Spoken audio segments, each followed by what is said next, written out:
Mengenai materi baru yaitu mengenal berpikir komputasional melalui blogging games. Nah, namun sebelum kita nanti pelajari itu, alangkah baiknya kita biar semangat, maka harus lakukan ice breaking terlebih dahulu, gitu ya. Nah, untuk ice breaking nanti silakan kalian bisa berdiri, minta maaf berdiri semuanya. Sepertinya kalian sudah terbiasa ini. Kalau saya bilang tepuk satu, dengan tenaga, lagi, nggak mau gitu ya. Yuk, tepuk satu. Nah, itu. Tepuk dua. Yes. Ya, satu saja. Tepuknya tuh kayaknya. Tepuk dua. Yes. Tepuk tiga. Satu.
ya masih kurang rapi dilakukan. Nah, oke, sebelum kita mempelajari tentang materi tadi, coding, kalau kalian lihat, nih, dari judulnya, coding dan kecerdasan artifisial mengenal berpikir komputasional melalui blocking games. Nah, kita nanti akan mempelajari bagaimana sih awal mula untuk membuat coding, gitu ya. Untuk apa? Nah, sebelumnya ini dulu. Ada nggak yang tahu dengan tokoh ini? Apa? Siapa yang tahu? Tidak ada yang tahu. Kamu tahu dia siapa? Artis. Iya. Siapa ini sih? Siapa ini? Iya, Gojek. Tukang Gojek. Tukang Gojek atau yang membuat aplikasi Gojek? Iya. Ini adalah, oh kalian tidak tahu ya. Ini adalah dulu pernah menjadi Menteri Pendidikan yang periode lalu. Tahu tentunya siapa namanya? Bapak Nadiem Makarim. Nah, kenapa di sini saya tampilkan orang ini? Apa hubungannya dengan coding? Apa hubungannya? Dia ini bukan tukang Gojek ya, tapi beliau ini adalah yang menciptakan aplikasi Gojek. Beliau ini adalah programmernya. Kalau kalian mau menciptakan suatu aplikasi, berarti kalian harus mempelajari yang namanya coding. Menjadi seorang programmer itu harus bisa mempelajari coding. Itu ya. Nah, nanti kita akan sama-sama mempelajari tentang berpikir komputasional. Bagaimana sih caranya komputer itu bekerja seperti itu ya. Sehingga nanti kamu bisa membuat aplikasi-aplikasi yang lain. Punya aplikasi di HP? Apa saja? Mobile Legends, Instagram, WhatsApp, Shopee pasti punya. Shopee ya. Apa? Oh, mainan, game ya. Lazada, Grab, oke, kadang kalau di sini kalau tidak bisa Grab ya, ada ya. Tapi kalau di kota biasanya punya. Nah, itu semua aplikasi-aplikasi yang kalian gunakan itu dari mana? Dibuat oleh yang namanya programmer namanya. Programmer ini yang membuat aplikasi. Kalau aplikasimu seperti TikTok, WhatsApp banyak yang pakai, otomatis kamu tinggal ongkang-ongkang kaki, pasti uang itu datang sendiri, gitu ya. Tetapi pengen nggak jadi programmer? Pengen. Tidak hanya jadi pengguna ya, tapi pencipta itu. Kalau bisa tuh dia tuh jadi pencipta, bukan hanya pengguna, gitu ya. Di era digitalisasi ini ternyata bisa kok kita nanti belajar untuk menjadi seorang programmer. Walaupun nanti kalau di SMP ya tingkatannya belum sampai ke pembuatan aplikasi. Nanti itu kalau aplikasi nanti mulai SMA, dan kalau mau didalami lagi kalau memang pengen jadi programmer, nanti kuliahnya ambil jurusan yang sesuai itu nanti lebih dalam lagi. Kalau di SMP itu masih dalam tahap pengenalannya dulu, gitu ya. Jadi kamu jangan nanti saya belajar terus saya bisa bikin coding, langsung bikin aplikasi, mengalahkan TikTok, mengalahkan siapa? Shopee dan sebagainya. Tidak, ini baru awalnya dulu, gitu ya. Nah, kemudian ini ya, tujuan pembelajaran kita kali ini nanti kita akan sama-sama bermain dengan menggunakan Mazir yang ada di game blocking games. Pada pertemuan yang lalu sudah saya sampaikan ya, kita sudah sama-sama membahas yang awal tentang coding. Nah, kita akan sama-sama lebih mendalami lagi bagaimana sih membuat coding itu dengan menggunakan permainan Mazir yang ada di blocking games. Nanti bisa kalian akses di HP kalian masing-masing. Kemudian yang kedua, mengidentifikasi dan menerapkan pola. Jadi nanti kamu nanti mencari algoritmanya, kemudian mengidentifikasi dan mencari polanya dari game itu, kemudian menerapkan dekomposisi dan menggunakan abstraksi. Masih asing ya? Disuruh ngapain sih? Masih bingung? Ya, nanti kita pelajari satu persatu. Nah, apa manfaat kalian untuk mempelajari materi tadi, untuk mempelajari materi berpikir komputasional?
6 ada, jangan sampai jam 7 ya. Nah, jadi ada bangun jam 5, setengah 6 ada ya, masih jam 7 bangun ya. Oh, belum melakukan kebiasaan baik nih. Nah, ini ya, jadi satu tugas dan waktu. Sehingga nanti kalau kamu, oh biasa saya bangun tidur jam segini, bangun jam segini, berarti saya belajarnya jam sebelum jam tidur saya. Nah, ini pengenalan pola nanti di situ ya. Kemudian mengurai kebingungan saat menghadapi masalah besar dengan dekomposisi. Jadi kalau ada masalah besar, kamu misalnya ada tugas banyak, IPS ngasih tugas, IPA ngasih tugas, bahasa Inggris ngasih tugas, gitu ya. Nah, bagaimana cara kamu menyelesaikan masalah? Cari dulu, pilih dulu yang deadline-nya paling cepat. Oh, ini yang hari Selasa, ini hari Rabu, berarti saya mengerjakan IPA dulu karena hari Selasa. Setelah itu saya akan mengerjakan yang IPS karena IPS hari Selasa tapi jam terakhir misalnya. Atau mungkin setelah itu saya mengerjakan yang matematika apa karena itu nanti hari Kamis misalnya. Jadi kamu pilih sesuai dengan urut-urutannya seperti itu ya. Jadi tidak usah bingung, tugasnya banyak. Pilih dulu yang paling dekat waktunya, itu yang kamu kerjakan. Nah, ini untuk pengambilan keputusan ya. Oke. Nah, kemudian bisa juga tadi ya untuk mengasah kemampuan membuat rencana yang efisien, algoritma. Mungkin kamu jarang mendengar kata algoritma, tetapi ternyata algoritma itu sudah sering kamu lakukan. Algoritma itu urut-urutan. Misalnya, kalian mau datang ke sekolah, apa dulu yang harus kamu lakukan? Sebelum sampai sekolah, baik. Prepare, ya, mandi, sarapan dan sebagainya. Terus ambil motor, ya, ambil motor, prepare tuh, udah selesai prepare-nya, bisa kelamaan prepare-nya ya. Terus kemudian ambil motor, naik motor melalui jalur yang sudah biasa kamu lalui, kemudian meletakkan motor di parkiran, setelah itu baru ke sekolah. Itu namanya algoritma, urut-urutan, kayak gitu ya. Kemudian kalau yang terakhir, nah ini cita-cita besar lainnya bisa menjadi seorang programmer. Itu programmer itu modalnya otak-atik di depan komputer, tapi tahu-tahu bisa menciptakan sebuah aplikasi dan boom kalau aplikasinya itu laris, laku, viral. Kamu tinggal merem aja udah dapat duit dan sendiri, gitu ya. Itu cita-citanya menjadi seorang programmer ya, mau jadi bos. Pak Nadiem kan kayak Bill Gates yang mempunyai TikTok, Jack Ma orang Tiongkok, kekayaannya masuk ke Forbes ya, orang terkaya di dunia. Biasanya sekarang itu yang bisa menaklukkan teknologi kalau mau kaya itu adalah menjadi orang yang bisa menaklukkan teknologi, gitu ya. Memang seperti itu. Bill Gates, Jack Ma, Facebook, Mark Zuckerberg itu, Facebook juga sangat kaya sekali. Jadi pengen ya? Pengen ya? Nah, tapi jangan terus mimpi nanti saya setelah belajar ini jadi programmer, tidak ya? Nah, kita pelan-pelan dulu. Gimana caranya? Tadi kita pahami dulu berpikir komputasi. Nah, bagaimana sih caranya memberikan perintah biar nanti jadi kode. Nah, langkah pelajaran yang akan kita lakukan nanti kita akan melakukan pembentukan kelompok, melakukan diskusi kelompok, presentasi, dan terakhir refleksi dan penarikan makna. Itu ya, itu nanti kegiatan yang akan kita lakukan. Oke? Ada yang ditanyakan untuk langkah pembelajaran dan lain sebagainya? Sudah ada pertanyaan? Belum ya? Oke, baik. Untuk selanjutnya saya jelaskan dulu. Apa sih berpikir komputasional dulu? Gitu. Karena kamu belum pernah mendengar itu sama sekali ya. Berpikir komputasional. Apa yang ada di otak kalian? Komputer. Ya, betul. Berarti apa? Berpikir komputasional adalah cara berpikir logis dan sistematis untuk menyelesaikan masalah yang kompleks dengan cara yang dapat dilakukan oleh manusia maupun komputer. Ternyata berpikir komputasional itu tidak hanya komputer yang bisa, manusia pun juga bisa melakukan berpikir komputasional. Tadi ya. Oke. Apa saja yang menjadi pilar berpikir komputasional? Nih, ada yang namanya algoritma. Tadi saya bilang langkah-langkah. Nih ya. Kemudian ada pola. Nih, pola itu dari perulangan bentuknya. Itu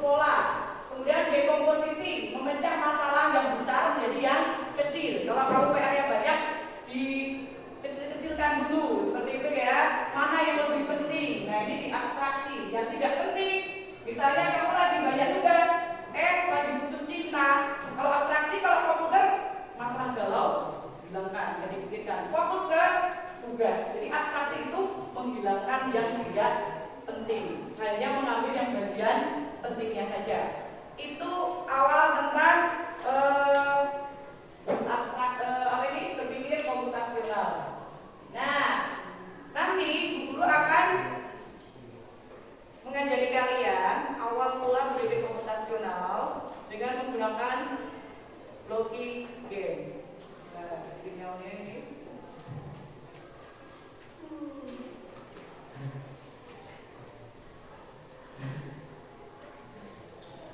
Kita lihat sinyal dulu ya.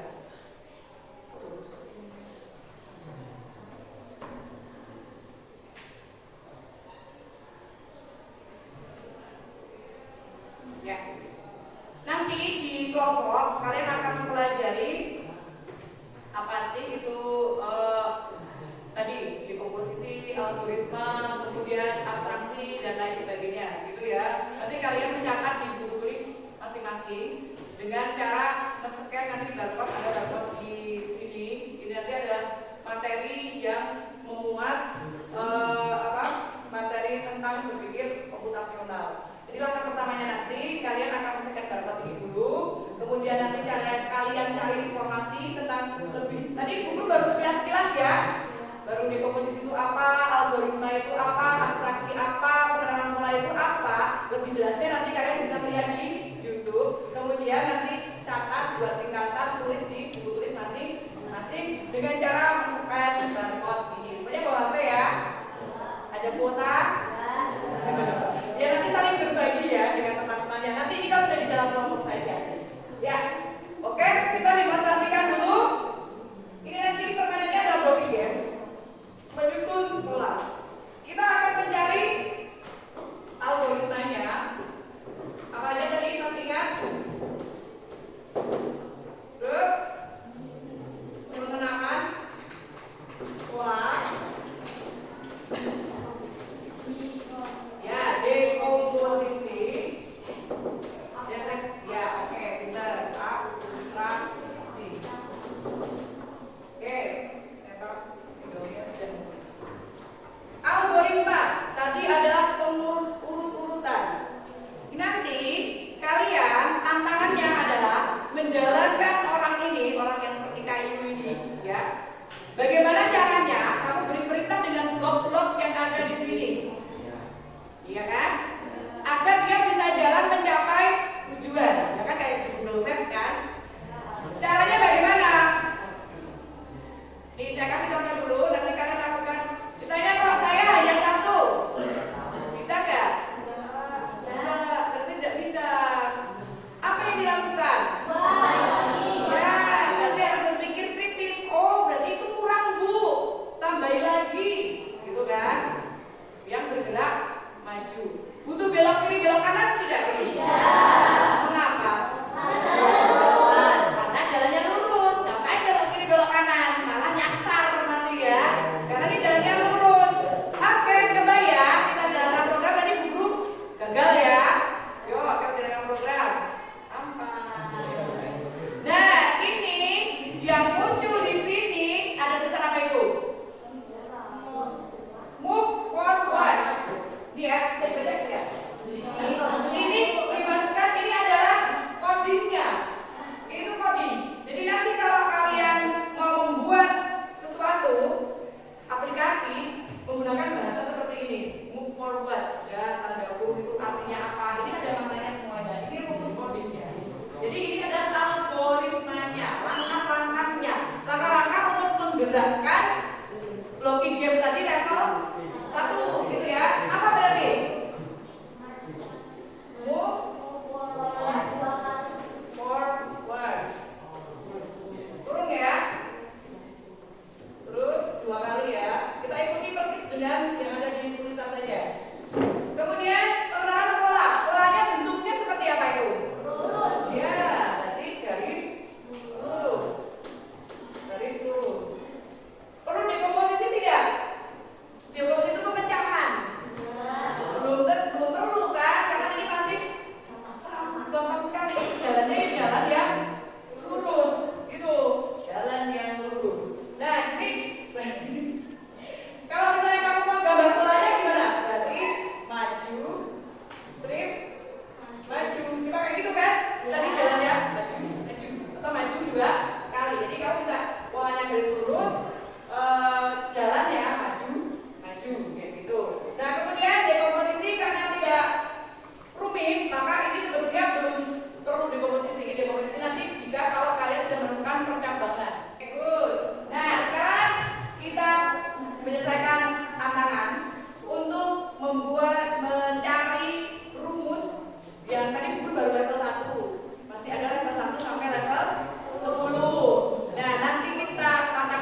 Oke, bagaimana caranya Ian bergerak? Kemarin udah bisa. Kalau kamu udah bisa, nggak cuma kamu harus bergerak. Penting. Tapi yang kamu tulis di situ, sebenarnya yang level itu aja. Ya, pakai kamu. Nah, ya, ini kamu fokusnya ke situ. Dan ini caranya kayak belok-belok ini. Iya, nanti polanya berarti kamu pola ini. Kalau abstraksi berarti nanti abstraksinya hanya memilih yang penting. Dia memikirkan yang lainnya nggak? Mau sini nggak? Nggak usah kan? Fokusnya kemana? Iya, ke tujuan. Hanya menggunakan alam yang mana saja.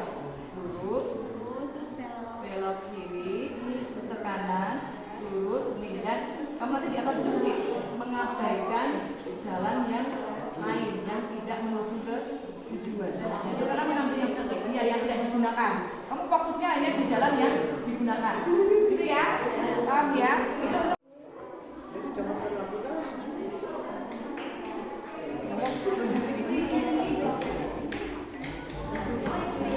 coba nanti saya jalan.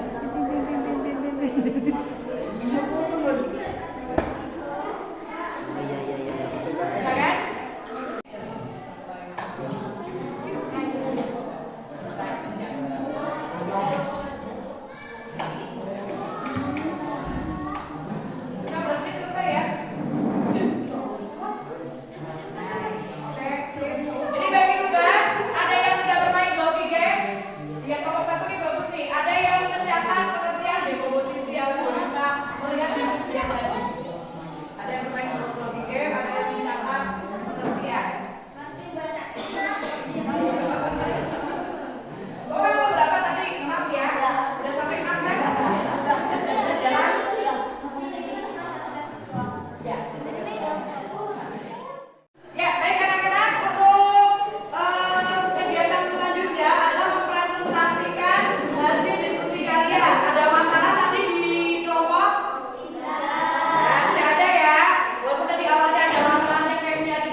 lama sebelum sampai tujuan. Jika bisa maju, maka jalan. Kalau tidak, maka belok kiri. Abstraksi, gunakan blok if dan perulangan hingga selesai. Silakan kelompok lain untuk bertanya. Paling banyak perintahnya ya, sehingga blok yang tersisa pun 0. Jadi semua blok yang sediakan digunakan semuanya. Nah, ini untuk apa? Repeat until do. Untuk mengulang. Ya, untuk memberikan instruksi yang berulang ya. Jadi jika kalian membutuhkan instruksi yang berulang, maka gunakan repeat until do. Jadi nanti mengulang atau pengulangan. Nah, jika kalian nanti butuh untuk yang ini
sudah pengenalan